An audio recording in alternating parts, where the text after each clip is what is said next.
بنا لو.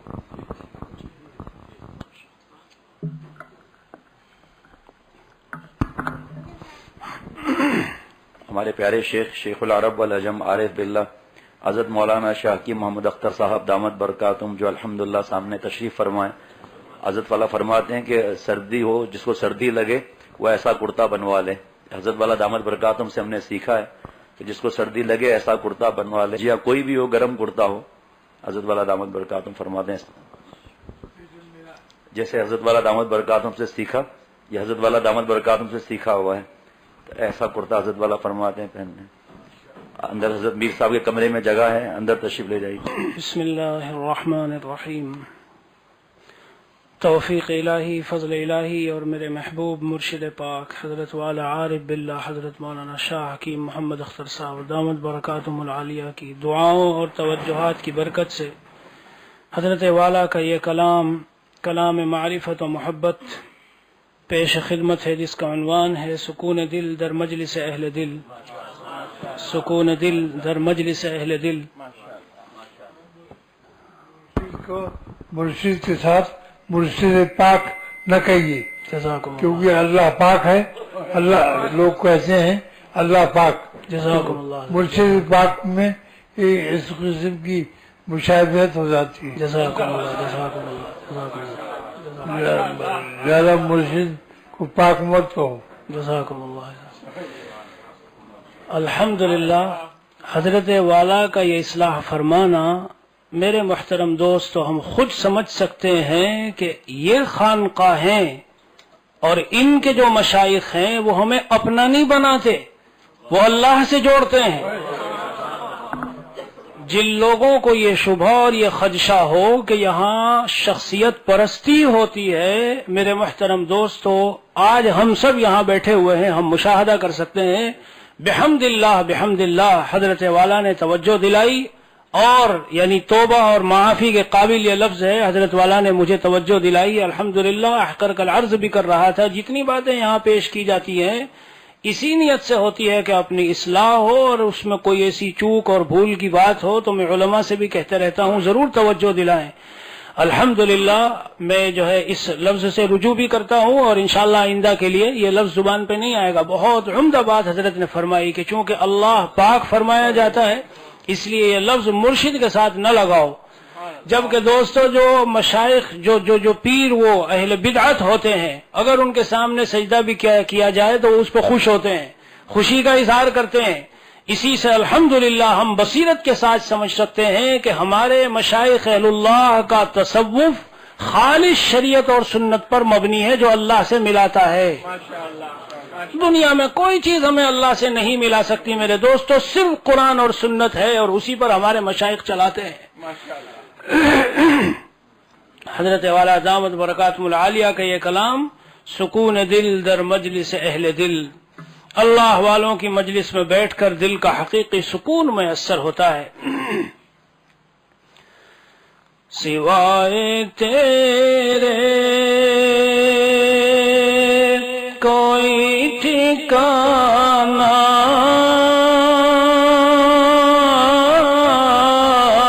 نہیں ہے یار، جدھر بھی جاؤ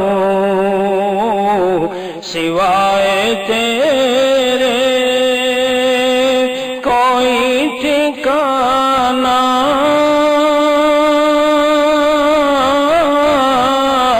نہیں ہے یار، جدھر بھی جاؤ کسے غم جان و دل سناؤ، کسے میں زخم جگر دکھاؤ، کسے غم جان و دل سناؤ، کسے میں زخم جگر دکھاؤ سوائے تیرے. میرے محترم دوستو، حضرت والا کا پہلا ہی شعر اگر ہم غور کریں تو کامل توحید کے اوپر مشتمل ہے۔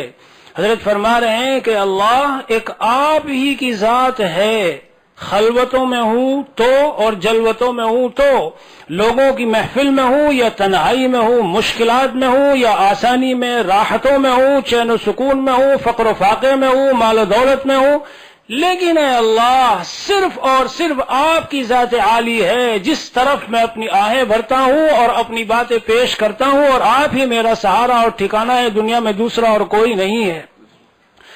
لا الہ الا اللہ، اس کلمے نے ہم کو یہ بتایا کہ سارے غیر اللہ کو ہر طرح سے دل سے نکال دو۔ سارا غیر اللہ امید کے لحاظ سے بھی، نہ ان سے کوئی امید ہو، نہ ان سے کوئی خوف ہو، نہ ان سے کوئی لالچ ہو، نہ ان سے کوئی ایسا ربط ہو کہ ہمیں ان سے کوئی عزت ملے گی، مقام ملے گا، عہدہ ملے گا، مالی فتوحات ملے گی، چین ملے گا، سکون ملے گا، عزت و راحت ملے گی۔ میرے دوستو، لا الہ الا اللہ کا کلمہ جب بندے مومن پڑھتا ہے تو ان ساری چیزوں کی نفی کرتا ہے۔ حضرت والا گویا اس کلمے کی حقیقت کی طرف اشارہ فرما رہے ہیں شعر میں، اے اللہ سوائے تیرے نہ مجھے عزت و راحت مل سکتی، نہ چین سکون مل سکتا، نہ مجھے اگر میں تیرے در کو چھوڑ کر کسی کے در پہ جاؤں تو مجھے زندگی میں قرار مل سکتا ہے۔ میرے محترم دوست اہل ایمان بھائیو، آج اگر ہم غور کریں اور اپنا جائزہ لیں، جتنے پریشانیاں اور مشکلات ہیں وہ اللہ کے در کو چھوڑنے کی وجہ سے ہے۔ جس نے اللہ کے در کو جب مضبوطی سے پکڑا تو اس کے مسائل حل ہوتے چلے گئے۔ لیکن اس کا یہ معنی نہیں ہے کہ اگر آپ نے آج توبہ کی اور آج فیصلہ کیا تو آپ دیکھیں بس گھر جا کے ساری فتوحات شروع اور سارے مسائل حل ہونے شروع ہو گئے۔ یہ اللہ کا نظام ہے۔ اللہ جانتے ہیں کہ اس بندے کے لیے کب بیماری کا دور کرنا حکمت اور کب تک اس کو بیمار رکھنا اس کے لیے فائدے میں ہے، اور کب اسے مالی فتوحات دینا، مالی ترقی دینا اس کے لیے مصلحت ہے، اور کب تک اسے فقر و فاقے میں رکھ کر اپنی طرف ذرا متوجہ رکھنا حکمت ہے۔ حدیث پاک میں آیا، میرے بندے میں تجھے بیمار رکھتا ہوں اور میں جانتا ہوں کہ اگر میں تجھے اس زمانے میں صحت دے دوں تو تو میرا نافرمان ہو جائے اور یہ تیرے لیے نقصان کی چیز ہے، اور میں جانتا ہوں کہ میں تجھ کو پریشان رکھتا ہوں اور فقر و فاقے میں رکھتا ہوں، اگر میں تجھے صحت دے دوں تو میں جانتا ہوں کہ تو اس زمانے میں کیا کرنے والا ہے۔ اسی لیے میرے محترم دوستو، اللہ کے ہر فیصلے پر راضی رہنا یہ ہمارے مشائخ اور علماء نے ہم کو سکھایا۔ بہت سے بیچارے پریشان معاش کی طرف سے آتے ہیں، اگر یہ معاشی میرا اور آپ کا مسئلہ خود اوپر سے ٹپک آیا، یا یہ کہ میرے دوستو اللہ نے ہمارے لیے فیصلہ کیا کہ اتوار کے دن فلاں تاریخ میں فلاں بندے کو جو کراچی میں فلاں مکان میں رہتا ہے مجھے اتنی روزی اور اتنا معاش پہنچانا ہے، میرا اور آپ کا ایمان ہے کہ یہ خود نہیں ہوتا، اللہ کے فیصلے سے ہوتا ہے۔ احقر نے کئی ایسے لوگوں سے کہا کہ 2-3 قرآن کی آیتیں ذرا ان کا تھوڑا مراقبہ، تھوڑا خیال دل میں لے آیا کرو، انشاءاللہ یہ پریشانی ختم۔ اللہ تعالیٰ قرآن میں اعلان کرتے ہیں، وَإِن مِّن شَيْءٍ إِلَّا عِندَنَا خَزَائِنُهُ وَمَا نُنَزِّلُهُ إِلَّا بِقَدَرٍ مَّعْلُومٍ۔ ہر چیز کے خزانے میرے قبضے میں ہے اور میں جتنی مناسب سمجھتا ہوں اس کو اتارتا ہوں۔ نحن قسمنا بينهم معيشتهم في الحياة الدنيا ورفعنا بعضهم فوق بعض درجات۔ یہ جو معیشتیں ہم نے دنیا میں ہم نے اتاری اور بعضوں کے درجے کو بلند اور بعضوں کا نیچے، بعضوں کو اوپر بعضوں کو نیچے ہم نے کیا ہے، یہ خود نہیں ہو گیا، اللہ تبارک و تعالی میرے دوستو آسمانوں سے اتارتے ہیں۔ وَلَوْ بَسَطَ اللَّهُ الرِّزْقَ لِعِبَادِهِ لَبَغَوْا فِي الْأَرْضِ وَلَكِنْ يُنَزِّلُ بِقَدَرٍ مَّا يَشَاءُ۔ اور آگے کیا ارشاد فرمایا، إِنَّهُ بِعِبَادِهِ خَبِيرٌ بَصِيرٌ۔ اگر اللہ زمین میں انڈیل دیتے، کھول دیتے دولت کے دروازوں کو، لَبَغَوْا فِي الْأَرْضِ، تو یہ انسان زمین کے اندر باغی بن جاتے اور مفسد بن جاتے اور فساد مچاتے. لیکن میں جتنا مناسب جانتا ہوں میں اتارتا ہوں, اور مجھے بندوں کے حالات کی خبر بھی ہے, اور میں ان کی ضروریات کو دیکھتا بھی ہوں, کس کی کیا کب کیسے ضرورت ہے. میں اور آپ بس ہمارا ایک ذہن ہے. اگر میں مثلا خانقاہ میں آنا شروع ہوا, ذرا تھوڑا نیک بننا شروع ہوا, تو ایک دم سے میرے حالات تو بالکل ایسے ہو جانے چاہیے, پرفیکٹ, ادھر سے بھی بالکل ٹھیک ٹھاک ہو جانے چاہیے. کیوں ایسا ہو رہا ہے؟ اب تردد و پریشانی اور الجھن. میرے محترم دوستو, جناب رسول اللہ صلی اللہ علیہ وسلم نے فرمایا دنیا اور آخرت کا معاملہ یہ ہے کہ یہ دونوں آپس میں سوکنے ہیں. اگر اسے پیار کرو گے وہ بھاگے گی, اور اگر اسے پیار کرو گے تو وہ بھاگے گی. دونوں جمع نہیں ہوتی. ہم یہ سمجھیں ادھر نیک بھی بنے اور دولت کے خزانے بھی خوب انبار اور ہر طرح کی دنیاوی عیش و عشرت. اللہ فرماتے ہیں, جناب رسول اللہ صلی اللہ علیہ وسلم نے ارشاد فرمایا اذا اراد اللہ بعبد خیرا استعملہ, جب اللہ کسی بندے سے خیر کا ارادہ کرتے ہیں تو اسے استعمال فرماتے ہیں. پوچھا گیا یا رسول اللہ کیف یستعملہ, اللہ تعالیٰ بندے کو کیسے استعمال فرماتے ہیں؟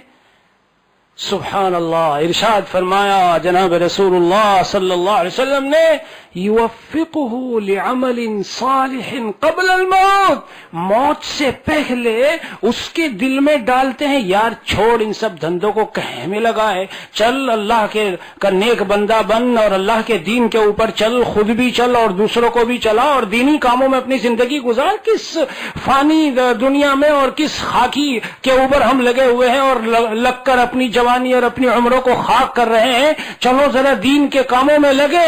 اور وہ بندہ گزرا کسی اللہ والے کی خانقاہ کے پاس, کہیں تبلیغی جماعت کا کوئی بیان وغیرہ ہو رہا تھا, وہاں سے گزرا اور کانوں میں باتیں پڑی اور کہتے کہ چوٹ لگ گئی, بس میں تو جو ہے اپنی زندگی بدل لی. ایسا نہیں دوستو, آسمانوں سے فیصلے ہوئے ہیں تجھے بدلنے کے. میں نے اور آپ نے سمجھا کہ اتفاق سے وہ میں وہاں چلا گیا تھا. نہیں, حضرت والا کے ایک بیان میں نے سنا یہ اتفاقات یہ تمہارے اعتبار سے اتفاقات ہیں, اللہ تبارک و تعالیٰ کا ایک لگا بنا نظام ہے کہ اس کو ایسے بھیجنا ہے اور بھیجنے سے بھی یہ ہونا ہے.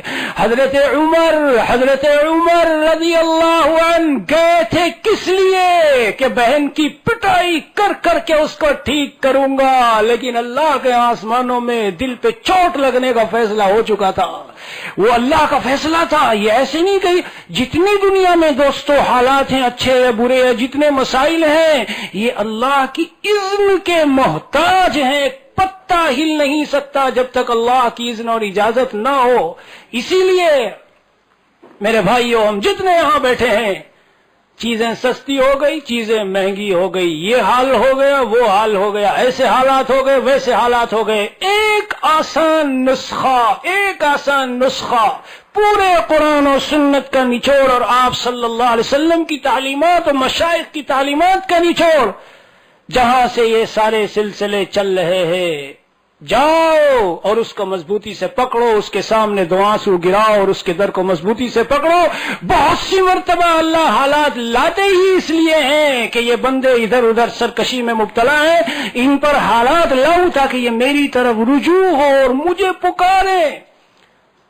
اور ہمارے محبوب نبی حضرت محمد رسول اللہ صلی اللہ علیہ وسلم, میرے دوستو, آپ کے قلب اطہر پر, آپ کے قلب مبارک میں ایسی امت کی ہمدردی اور ایسی بھلائی تھی کہ اس انداز سے باتوں کو سمجھایا. ایک روایت میں کیا عجیب زبردست مضمون, سبحان اللہ, ارشاد فرمایا بعض بندے اللہ کے چہیتے اور پیارے ہوتے ہیں, وہ اللہ تعالیٰ سے دعا مانگتے رہتے ہیں. اللہ تعالیٰ فرشتوں سے کہتے ہیں اس کی حاجت ابھی پوری نہ کرو کیونکہ مجھے اس کی آواز سے بڑی محبت ہے, اگر میں نے پوری کر دی تو یہ آواز آنی بند ہو جائے گی, آنے دو, اس کی آوازوں کو چلتے رہنے دو. اور بعض بندے ایسے جن سے اللہ کو بغض ہے, جب وہ کچھ مانگتے ہیں دیکھے ایک طرف کرو جلدی سے, میں اس آواز کو پسند نہیں کرتا, یہ آواز مجھے پسند نہیں, اس کو دے دو, ایک طرف کرو. میرے بھائیو, ہمارا مسئلہ مہنگائی اور سستائی نہیں, ہمارا مسئلہ یہ جو ظاہری مشکلات ہیں یہ نہیں، ہمارا مسئلہ وہ ہے جس دن ہم مومن ہونے کی حیثیت سے اللہ کی نافرمانی میں لگ جائیں، اللہ کی نافرمانی میں لگ جائیں۔ ایک آدمی مجھ سے پوچھتے تھے ایک دن کہ اچھا آپ تو بیانات وغیرہ کرتے، یہ بتائیں اگر ان حالات میں جیسے ابھی یہاں ہیں اور آپ ہوتے تو کیا کرتے؟ میں نے کہتے ایک مومن کے لیے ایک بڑی ہی سی چھوٹی سی بات ہے کہ کوشش کر کے جہاں تک جائز اور حلال پر چلا جا سکتا ہو تو کوشش کرے، اور اگر پھر آخر میں اللہ سے عافیت مانگتے رہے، رات و دن اللہ سے عافیت کی بھیک مانگے۔ میرے دوستو یہ نہیں کہ ہم بے نیازی ظاہر کریں، نہیں، اللہ سے احتیاط ظاہر کریں کہ اے خدا ہم آپ کی آزمائش امتحان کے قابل نہیں، عافیت کی بھیک مانگتے رہے، لیکن اگر بعد میں نتیجہ پہنچے درخت کے پتے توڑ کے کھا لو۔ بہت سی سبزیاں ایسی لوگ پھینک دیتے ہیں ان کو، یعنی میں کیا کہتا ہوں، ہم حرام پر نہیں جائیں گے، ہم سود پر نہیں جائیں گے، ہم لوٹ مار پہ نہیں جائیں گے، ہم غصب پہ نہیں جائیں گے۔ اور اللہ اتنا پیارا اللہ ہے کہ ہم جیسے کمزوروں کو وہاں تک پہنچاتا ہی نہیں، اس سے پہلے مدد کے اور فتوحات کے دروازے کھل جاتے ہیں۔ شیخ الاسلام حضرت مولانا سید حسین احمد مدنی نور اللہ مرقدہ ان کے حالات میں ہیں، مدینہ منورہ میں رہتے ہوئے علم و تقوی کے اعتبار سے کتنا بڑا انسان، لیکن میرے دوستو کھانے پینے کے لیے جب کچھ نہیں ہوتا تھا ان کے حالات میں لکھا ہے کہ مدینے کی گلیوں میں جاتے اور جا کر جو تربوز لوگ کھا کر پھینک دیتے اور اس پر تھوڑا سا وہ ذرا لگا ہوا ہوتا گودا تو لائے اور ان کو دھلے اور ان کو گودے کو اتارا اور اتار کے کھا لیا۔ اصل میں بات یہ ہے کہ ہماری سوچ، ہماری فکر، ہمارا انداز اندر سے دل کا میرے دوستو یہ بدل چکا۔ مومن کے لیے یہ مسائل نہیں، مومن کا سب سے بڑا نحوست و شقاوت و بدبختی و تکلیف کا مسئلہ یہ ہے اور گھڑی وہ ہے جب وہ اللہ کے حکم کو توڑتا ہے۔ یہ ہے بنیادی مسئلہ، ہم سے کوئی اللہ کا حکم ٹوٹنے نہ پائے اور چھوٹنے نہ پائے۔ حضرت فرماتے میں فقر میں ہوں، فاقے میں ہوں، مال میں ہوں، جس حال میں بھی ہوں، اے اللہ میرا سوائے آپ کے اور کوئی سہارا نہیں ہے، صرف آپ ہی میرے سہارا ہے میرے دوستو۔ اور جب بندہ اللہ کے ساتھ جڑ جاتا ہے، حدیث پاک میں ہے جب بندہ اللہ تعالی کی طرف متوجہ ہوتا اور دنیا کو لات مارتا ہے، دنیا کی طرف سے منہ موڑتا ہے تو اتت الدنیا وہی راغمہ، یہ دنیا اس کے قدموں میں ذلیل ہو کے آتی ہے۔ اور جب وہ اس کی طرف لپکتا ہے بھاگتا ہے، احکام کی پرواہ نہیں، شریعت کے حکموں کی پرواہ نہیں، ذرا سی کوئی بات آئی، ارے مول صاحب تقریر کرنا آسان ہے، ذرا تجارت کی فیلڈ میں آ کے دیکھو، یہ سب نہیں کریں گے تو آج تجارت چلتی کہاں ہے، یہ سب نہیں کریں گے تو آج بزنس نہیں ہوتی۔ ایسے لوگ کہتے ہیں میرے بھائی ایمان ہے تیرے دل میں، ایمان ذرا سوچ کے بول، کیا اللہ نے ہمیں ایسا دین کا مکلف بنایا کہ جس دین پر ہم بغیر اللہ کے حکموں کو توڑے چل نہ سکتے ہو؟ یہ تو تکلیف مانا یطاق ہے۔ میں خود آپ کے سامنے موجود ہوں، 6 سال پہلے دکان پر مجھے ایک عالم بہت سنجیدگی سے، مذاق میں نہیں، آ کے مشورہ دیتے تھے، ساؤتھ افریقہ میں دکانیں مفتی صاحب ایسے نہیں چلتی، تم کو چلانی نہیں آتی۔ طریقہ، ادھر ایک لڑکا کھڑا ہوا ہے، ادھر ایک لڑکی کو کھڑا کیجئے دکان میں تو دکان چلتی ہے، اس لیے کہ کسٹمر جو ہے نا وہ اس طرح سے آتے ہیں کہ جہاں لڑکا کھڑا ہوگا تو عورتیں اس کے پاس آئیں گی، اور جہاں لڑکی کھڑی ہوگی تو لڑکے اس کے پاس آتے ہیں، تو کسٹمر خوب آئیں گے آپ کی دکان میں۔ وہ جو اللہ کے نبی صلی اللہ علیہ وسلم نے 1400 سال پہلے پیشین گوئی فرمائی تھی، ایک زمانہ ایسا آئے گا کہ تم لوگ امر بالمعروف اور نہی عن المنکر چھوڑ دو گے۔ تو صحابہ نے پوچھا یا رسول اللہ ایسا زمانہ آئے گا؟ فرمایا نعم واشد منہ، یہ تو آئے گا ہی، اس سے بھی سخت آئے گا، یأمرون بالمنکر وینہون عن المعروف، وہ منکر کا حکم دیں گے اور بھلائی سے روکنا شروع کریں گے۔ میرے دوستو یہ جو آپ کے جملے ہیں کہ تجارت میں آ کے دیکھو، بزنس میں آ کے دیکھو، ان چیزوں کے بغیر کاروبار نہیں چلتا، یہ مکمل مکمل خداع ہے اور مکمل شیطانی دھوکہ، نفس کا دھوکہ ہے. یہ جو آپ سے مخاطب ہے بحمد اللہ تبارک و تعالی، بندہ صرف مدرسے کا مدرس نہیں بلکہ الحمدللہ ساؤتھ افریقہ کے ایک بڑے علاقے میں میں تجارت کرتا ہوں، تاجر ہوں، لیکن ہر قدم پر یہی ایک کوشش ہوتی ہے کہ کوئی حکم ٹوٹنے اور چھوٹنے نہ پائے. بے فاسق تو نہیں ہوئی، مبی میں کوئی عیب تو نہیں ہے، تو لوٹاؤ. لوٹانے سے کیا نقصان ہے؟ ارے ایک اللہ کی حکم کی قیمت یہ 100 200 رین اور 1000 رین نہیں، زمین اور آسمان بھی نہیں. افسوس آج لوگوں نے ان کو ممبروں کی بات سمجھا نہیں. میرے دوستو، حضرات صحابہ کرام نے عملی نقشہ دکھایا تھا. وہ تاجر بھی تھے، وہ زارع بھی تھے، وہ کاشتکار بھی تھے، دنیا کے سارے کام کرتے تھے. اسلام ان کاموں سے منع کہاں کرتا ہے؟ اور جب بندہ اس پر آ گیا، اللہ آپ کا حکم توڑنا نہیں، تجارت چلے تو نہ چلے تو، اور دکان بند ہو تو اور دکان کھلی رہے تو.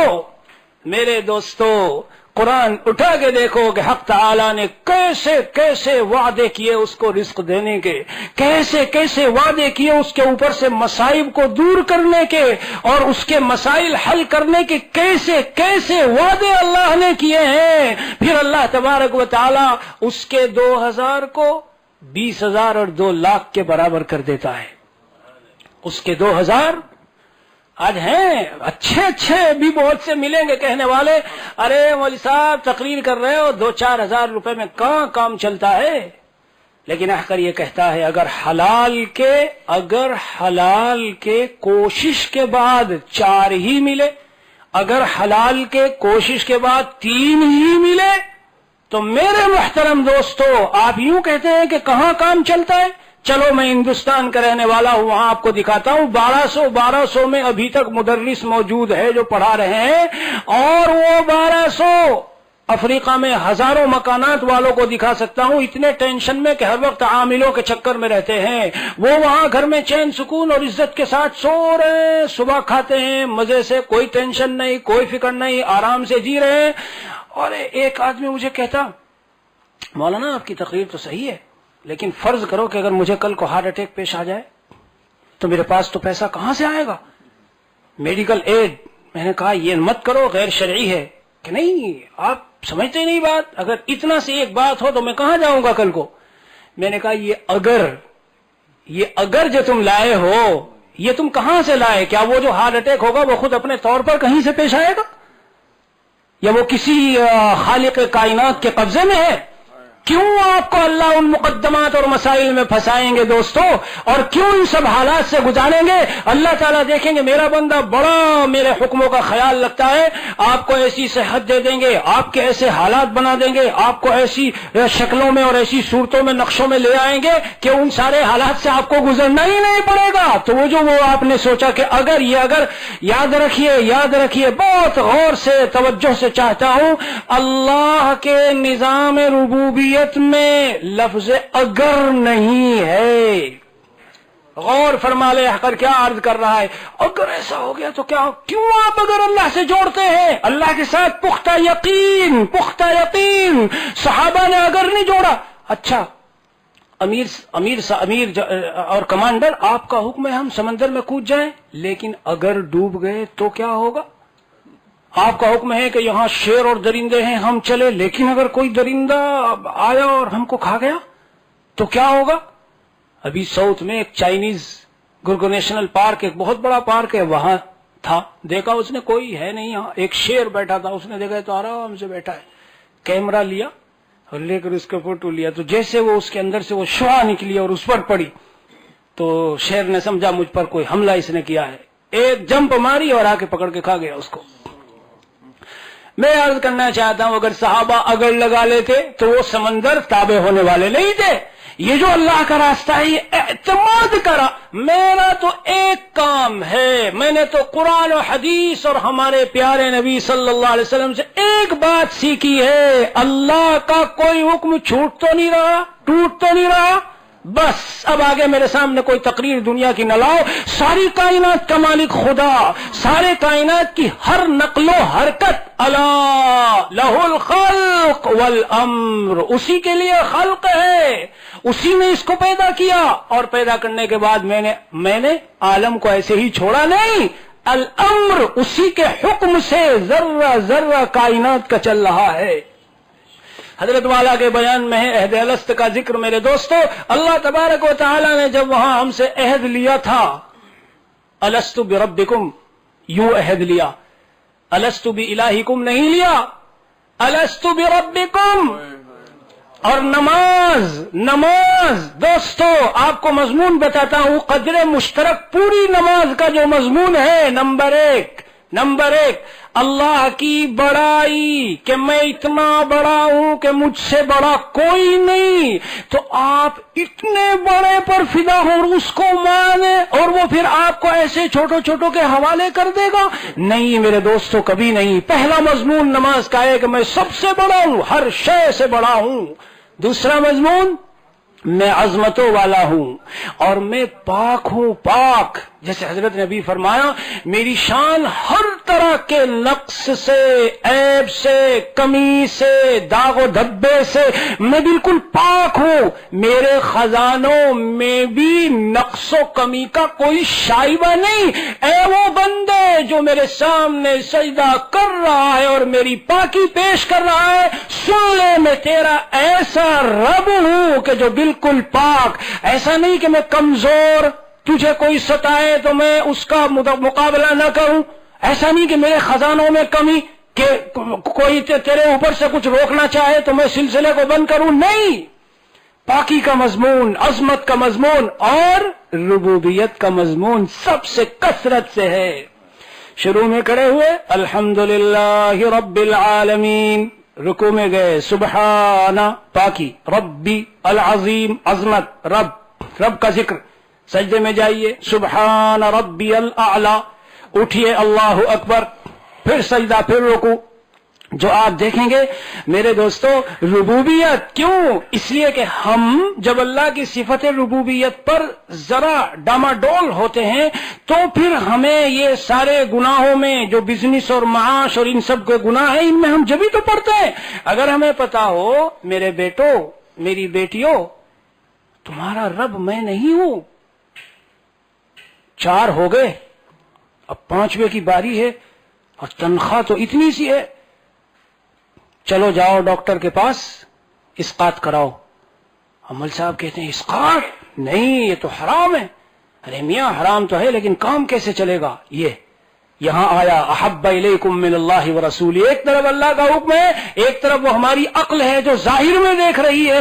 میرے دوستو، جو ظاہر میں دیکھنے والی، اللہ کا حکم کہتا ہے آنے دو اس 5ویں کو، شاید اس کی قسمت سے میں تمہارے اوپر ایسی فتوحات کروں کہ وہ 4 بھی سیراب ہو اور تم دونوں بھی سیراب ہو جاؤ۔ واللہ میرے سامنے ایسے واقعات ہیں کہ جیسے ہی بعض بچوں کا وجود بعض گھروں میں ہوا، اتنی فتوحات، اور وہ دونوں تردد میں تھے کہ ہائے کیا ہوگا، اتنی اولاد کیسے، کیا؟ لیکن جیسے اس بچے کا وجود ہوا، وہ فتوحات کہ وہ خود کہتے تھے کہ ہماری سابقہ پوری زندگی میں ہم اتنے رچ اور اتنے مالدار نہیں ہوئے جتنے اب ہیں اس وقت میں، اور اسی سے ڈر رہے تھے کہ ہائے کیا ہوگا۔ میں خود اپنے آپ کو میرے بھائی اور دوستو، اور آپ جتنے آج اس مجمع میں بیٹھے ہیں، میں اپنے ذہن اور عقل اور فکر کو صرف ایک نقطے پہ لانا چاہتا ہوں جو حضرت کے پہلے شعر کا نچوڑ اور خلاصہ ہے کہ میں اور آپ حق تعالی سے ایسے جڑے، اے اللہ جو ہو سو ہو، بس ایک فیصلہ ہے، آپ کا کوئی حکم توڑوں گا نہیں اور آپ کا کوئی حکم چھوڑوں گا نہیں، پھر آپ دیکھو اللہ کی مدد۔ حضرت کے اشعار آگے آ رہے ہیں، یہ دنیا والے تو بے وفا ہیں، ان سے کیا وفا کی امید رکھتے ہو، لیکن اللہ نے کہا ہے میرے بندو میں شکور ہوں، اور اللہ نے کہا میں شاکر ہوں، اور اللہ نے کہا میں غافر ہوں، اور اللہ نے کہا میں غفور ہوں، اور اللہ نے کہا میں غفار ہوں۔ تینوں صیغے فرمائے، غفور بھی ہوں اور غافر بھی ہوں اور غفار بھی ہوں اور شکور، میں بہت قدر کرنے والا۔ ایک نیک عمل لے کے پیش ہو، اللہ تعالیٰ کے 10، اور اللہ نے ایک بات دل میں ڈالی، نکتہ عجیب کہ توفیق بھی اس کی خود اللہ ہی نے دی ہے، توفیق بھی اس کی خود. میں آپ کو 1 روپیہ دوں، لو جی یہ امانت رکھ لو، اور پھر اسی کے بدلے میں ڈبل ٹرپل کر کے ہے میرا ہی دیا ہوا، لیکن جب آپ مجھے لوٹا رہے ہیں تو میں کہتا ہوں بہت جزاک اللہ، میں آپ کو اس کے بدلے میں ڈبل ٹرپل اور بہت زیادہ بڑھا کر کے دوں گا، آپ کے اخلاص کے مطابق جتنا زیادہ ہو سکے.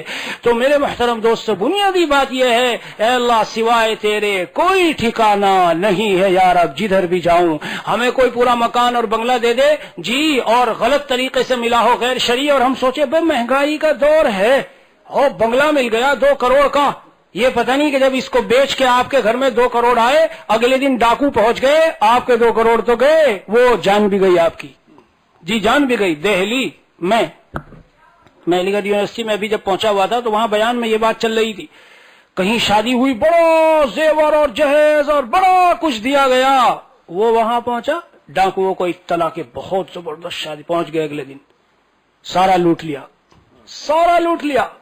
ہم نے یہ کیسے سمجھا ہے کہ خدا کا حکم توڑ کے جو دولت گھر میں آئی، کسی کا مال لوٹ کھسوٹ کے، کسی کا قرض ہے دیتے نہیں اور چلے جا رہے. مجدد تھانوی فرماتے ہیں کفر سے اور قرض سے ایک ساتھ جوڑ کر پناہ مانگی اللہ کے نبی نے دوستو، اور جو قرض میں مرا بلا وجہ کہہ رہا ہوں کہ جمع کیے جا رہے ہیں، بزنس بڑھائے جا رہے ہیں، جمع کیے جا رہے ہیں، بزنس بڑھائے جا رہے ہیں. بھائی میرا قرض دے دو. You know Maulana, you know the situation, business is very bad, very quiet, no money Maulana, you can see the things are very bad. حالات آپ دیکھ رہے ہیں کیسے، ہر روزانہ پیسے آ رہے ہیں، دکان سے آ رہے ہیں اور جا کے بینک میں ڈال رہے ہیں. ہائے ہائے، ایک مومن ہو کے سمجھتا کہ میں عقل مند ہوں، جھوٹ بول کر اور دھوکہ دے کر اور مال کو رکھ کر. میرے دوستو، عقل مند صرف وہ ہے جو ہر رات اس طرح سوتا ہے اور ہر سانس اس طرح جیتا ہے، نہ اس کے اوپر بہن کا حق، نہ اس کے اوپر کسی بزنس والے کا حق، نہ اس کے اوپر کسی کا قرضہ، نہ اس کے اوپر کوئی ایسا مسئلہ. اگر ملک الموت ابھی آئے، اور یہ ہمیں رات دن سوچنا چاہیے، تنہائی میں بیٹھ کے 5 منٹ نکالیں، اس لیے کہ دوستو موت کے وقت کا کوئی مجھے اور آپ کو پتہ نہیں ہے. لگائے ہیں بڑے امیدوں کے انبار دل میں، اتنا مال آئے گا، 1 بنگلہ ہوگا، پھر وہاں 2 برانچیں کھولوں گا، اور پھر کراچی سے دبئی منتقل ہوگا اور وہاں ایک بہت بڑا ورک شاپ کھولنا ہے. مشورے جاری ہے، اور قرض والوں کے قرضے نہیں دے رہا، اور لمبے لمبے مسئلے. فون آتا ہے، ہلو عصر بعد، ایک کا قصہ میرے ذہن میں ہے. السلام علیکم. وہ مولانا I'm feeling very sick. I don't know what happened. Something in my chest. کچھ سینے میں ہے، لیکن I'm not feeling well. At all I'm not feeling well. Come quickly. ذرا دیکھو آ کے مجھ کو. Please call doctor. اچھا، یہ عصر کی بات بتا رہا ہوں آپ کو. دن میں ٹھیک ٹھاک دکانوں پر تھے. عصر کے وقت تقریباً یہ فون کیا انہوں نے، feeling very bad. I'm not feeling well. Ambulance کو بلاؤ. بلائی ایمبولینس. جی ایمبولینس آئی. آتے جب وہ ایمبولینس پہنچی تو آ تو گئی، لیکن جب اس میں ان کو ڈال کے جوہانسبرگ ہاسپٹل تک لے جایا گیا، راستے میں دم توڑ گئے. کیسی لمبی لمبی امیدیں، کہاں تک کیا کچھ سوچا، لیکن منٹوں میں صفایات ہنگامے حیات کو خاموش کر گئی. مجھے اس پر حضرت والا کا یہ ذہن میں آیا ہے کہ حضرت والا نے اپنی کتاب دنیا کی حقیقت میں ایک نقشہ کھینچا ہے. وہ نقشہ باتوں میں وہ وقت آیا کہ میں آپ کو نقشہ دکھاؤں. میں اس کو لایا، اور میرے شاگرد یہاں ہیں، دور حدیث شریف ماشاءاللہ پچھلے سال انہوں نے پڑھا ہے. مولوی احمد ہنسا ساؤتھ افریقہ میں پیٹرسبرگ کے رہنے والے ہیں، ماشاءاللہ بہت شریف الطبع طالب علم ہے. جب پچھلے سال میں نے ان کو یہ سبق پڑھایا تو میں نے ان سے کہا ذرا اس نقشے کو کمپیوٹر پر اچھی طرح سے بناؤ، تاکہ دنیا بھر میں جہاں جانا ہو تو ہم اس کو لوگوں کے سامنے دکھائیں. اس لیے کہ دوستو ایک زبانی بات اور ایک نقشہ آدمی کو دیکھ کر دل پر بیٹھ جاتا ہے. اور اس نقشے کو دکھانے سے پہلے یہ کہتا ہوں میرے دوستو، ذرا 1 منٹ کے لیے ہم تھوڑا سا یہ مراقبہ کر لیں جناب رسول اللہ صلی اللہ تعالی علیہ وسلم کو مجھ سے اور آپ سے کتنی محبت تھی، کتنی محبت تھی. میں آپ کو یہ نقشہ دکھا رہا ہوں. جناب رسول اللہ صلی اللہ علیہ وسلم کی ایک حدیث پاک ہے. آپ صلی اللہ علیہ وسلم نے ایک لکیر کھینچی، خط خطن، ایک لکیر کھینچی. یعنی اللہ کے نبی انداز بدل بدل کے اپنی امت کو سمجھاتے ہیں، انداز بدل بدل کے. ہاں، جب حدیثیں پڑھائیں لڑکوں کو، میں نے کہا تھا مشکات کے طلباء کو، میرے عزیزو حدیث کا صرف ترجمہ تشریح نہ پڑھا کرو، ہر حدیث میں غور کرو کہ میرے نبی کو مجھ سے کتنی محبت ہے کہ کہاں جا جا کے کیسے کیسے انداز بدل بدل کے بتا رہے ہیں. کبھی کسی انداز سے، کبھی کسی انداز سے، کبھی کسی انداز سے. فرمایا لا یخلون رجل بامرأۃ، ہرگز تنہائی نہ کرنا کسی عورت کے ساتھ ورنہ تیسرا شیطان ہوگا، شیطان. فرمایا نظر شیطان کے تیروں میں سے ایک زہریلا تیر ہے، زہریلا زہریلا. انداز بدل بدل کے. یہ حدیث پاک آپ اس میں دیکھو، انشاءاللہ دل پر نقش ہو جانے والی ہے. اور مومن کے جینے کا یہ انداز ہے کہ آج کی امید ہے، آج شام کو ختم، کل کے لیے کچھ نہیں، کل کا کل جو ہوگا وہ کل. فرمایا ایک روایت میں کہ اس طرح جیو جب صبح ہو، لا تحدث نفسك بالمساء اذا اصبحت، جب صبح میں ہو شام کا خیال بھی دل میں نہ لانا، اور جب شام ہو تو صبح کا خیال بھی دل میں نہ لانا. تو میرے دوستو ایک لکیر کھینچی، اس کے بعد ایک مربع چاروں طرف سے اس کو گھیرنے والی ایک لکیر کھینچی. پھر جناب رسول اللہ صلی اللہ علیہ وسلم نے چھوٹی چھوٹی لکیریں کھینچی، اور ان چھوٹی چھوٹی لکیروں میں ارشاد فرمایا کہ یہ جو چاروں طرف سے مربع ہے، ذرا مجھ کو دے دیجئے، یہ میرے دوستو نقشہ ہے. یہ آپ حضرات دیکھیں، اس نقشے میں جناب رسول اللہ صلی اللہ علیہ وسلم نے یہ جو بیچ کی لائن گئی ہے، یہ لائن، یہ انسان ہے، ابن آدم، یہ انسان ہے، انسان. اور یہ چاروں طرف سے یہ جو لکیر ہے مربع، چاروں کونوں والی، یہ ہے اس کی اجل، اس کی موت، یہ اس کی موت ہے، اس کی اجل. اور یہ جو یہ نیچے سے آپ دیکھ رہے ہیں یہ کیا ہے؟ یہ دیکھیے، مولانا آج تو ایکسیڈنٹ ہوتے ہوتے بالکل ذرا سا بچ گیا، ورنہ بس آج تو میں ختم ہو جاتا. چلو جی ٹھیک ہے، بچ گئے. یہ آگے دیکھیے کہ بہت شدید بخار تھا، ایسا لگ رہا تھا بس آج تو گیا میں. چلو جی اس سے بھی بچ گئے. آگے چلیے. اس کے بعد پھر ذرا چلے کہ مولانا آج تو میں ایسا حالات میں گر گیا تھا، چاروں طرف گولیاں چل رہی تھی، بس سمجھ لو ذرا میں بچ گیا. پھر آگے چلیں. ایک آدمی پچھلے سال پاکستان کا بتا رہا تھا کہ میں جب وہ بقرعید کے بعد یہاں حالات گڑبڑ ہوئے، میں ایسا پھنسا کہ میں مردہ بن کے لیٹ گیا، اگر مردہ بن کے نہ لیٹتا تو میں بھی مارا جاتا. بچ گیا، بچ کے چلا گیا. میرے بھائیوں، دوستو، میرے محترم اہل ایمان بھائیوں، یہ چھوٹے چھوٹے خطوط، یہ وہ حوادث ہیں، وہ حادثات جو انسان کو پیش آتے اور کہتا ہے بچا بچا بچا بچا، چلتے چلتے بچتے بچتے یہ ہے یہاں جو گھیر لیا، اب نہیں بچا. لیکن یہ آپ دیکھ رہے ہیں، یہ اوپر جو نکلا ہوا ہے، یہ والا، یہ اوپر بلو کلر، یہ جو بلو کلر ہے، پرپل کلر، یہ جو پرپل کلر ہے، یہ اس کی وہ امیدیں ہیں جو ابھی وہ دل میں لے کے زمین کے اندر چلا گیا. جی جاؤ دنیا داروں کو دیکھو کس طرح سے امیدیں پلین ان کے ایسے کہ مزید جیسا کہ ان کو 100 سال جینا ہے اور پل کی خبر نہیں.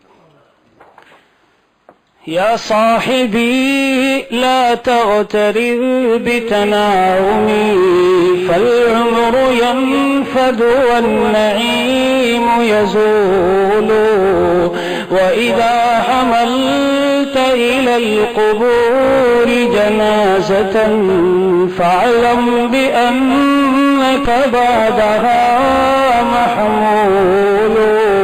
اے میرے دوست، ناز و نعم اور عیش و عشرت سے دھوکہ نہ کھا، پس عمر ڈھلی جا رہی ہے اور نعمتیں ختم ہونے والی ہے. اور جب تو قبر کی طرف کسی کا جنازہ اٹھائے تو یہ سوچ لینا کہ آج تو اٹھانے والا ہے، کل تجھے اٹھایا جا رہے گا. فَاعْلَمْ بِأَنَّكَ بَعْدَهَا مَحْمُولُ۔ حضرت والا کی دنیا کی حقیقت میں اشعار ہیں، مال و اولاد تیری قبر میں جانے کو نہیں، مال و اولاد تیری قبر میں جانے کو نہیں، تجھ کو دوزخ کی مصیبت سے چھڑانے کو نہیں، تجھ کو دوزخ کی مصیبت سے چھڑانے کو نہیں، اور جز عمل قبر میں کوئی بھی تیرا یار نہیں، جز عمل قبر میں کوئی بھی تیرا یار نہیں، کیا قیامت ہے کہ تو اس سے خبردار نہیں۔ یہ شعر بھی حقیقت میں ایک حدیث پاک کی تشریح ہے۔ آپ صلی اللہ تعالی علیہ وسلم ارشاد فرماتے ہیں، میت جب دنیا سے جاتا ہے تین چیزیں چھوڑتا ہے دوستو، تین چیزیں، وہی میں نے کہا نا، اللہ کے نبی صلی اللہ علیہ وسلم انداز بدل بدل کے سمجھاتے ہیں۔ ایک مال چھوڑا اور اہل و عیال چھوڑے اور اپنے اعمال، مال وہیں رہ گیا، اہل و عیال یہیں رہ گئے، کچھ قبر تک ساتھ میں گئے، اور جو ساتھ جانے والی چیز ہے وہ انسان کا اپنا عمل ہے۔ بہت سے مالدار بیٹھے نا یہاں، سچی بات کہتا ہوں اور دل کی گہرائی سے کہتا ہوں، اے مالدارو، سمجھداری کیا ہے؟ جب خدا نے تم کو مال دیا جلدی جلدی لگا لو اللہ کے راستے میں، جلدی جلدی خرچ کر لو، وہی حقیقی بینک ہے، دنیا کے بینکوں کی طرح نہیں کہ دیوالیہ ہو گیا، بینک ختم ہو گئے، بینک لٹ گئے، نہیں دوستو، وہی حقیقی بینک ہے۔ موت آئی، قصہ ختم، قصہ ختم۔ یہ معنی نہیں کہ سارا ختم کرو، لیکن جب اللہ نے دیا تو جلدی جلدی کوشش کر کے میرے دوستو ڈھونڈو کہاں کہاں لگانے کی ضرورت ہے۔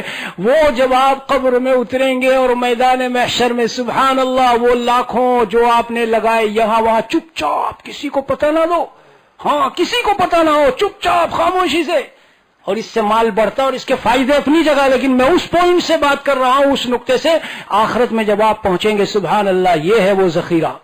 اور جو آپ نے یہاں چھوڑا، اللہ کے نبی قربان جائیں کیا کیا انداز سے سمجھاتے ہیں، ایکم مال وارثہ احب الیہ من مالی، صحابہ بتاؤ تمہیں اپنا مال پسند یا وارث کا مال؟ یا رسول اللہ اپنا مال پسند۔ تو تمہیں پتہ ہے تمہارا مال کون سا ہے؟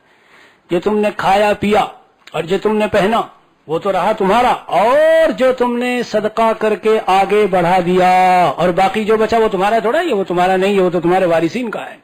انداز بدل بدل کے سمجھاتے ہیں۔